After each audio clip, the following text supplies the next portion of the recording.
Hi, this is John with WTI, and this has been one of the best ones that I've all my rotation. This is the Club de Nuit Intense, man.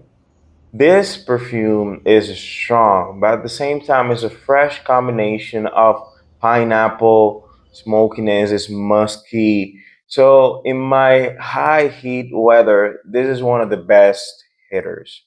Some of my favorite things about this is that first could be a little bit strong, but the projection and the sillage of the whole fragrance is great.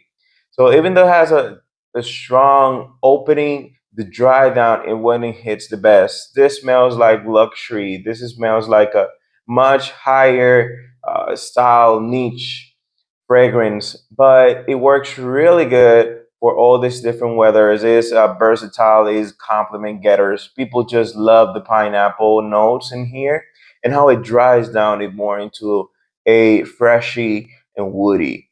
So for teenagers is a great for all the different ages. But if you're looking for a youthful and at the same time with personality fragrance, this Club de Nuit Intense Man is a great one. So this was John with WTI, and that's my point of view.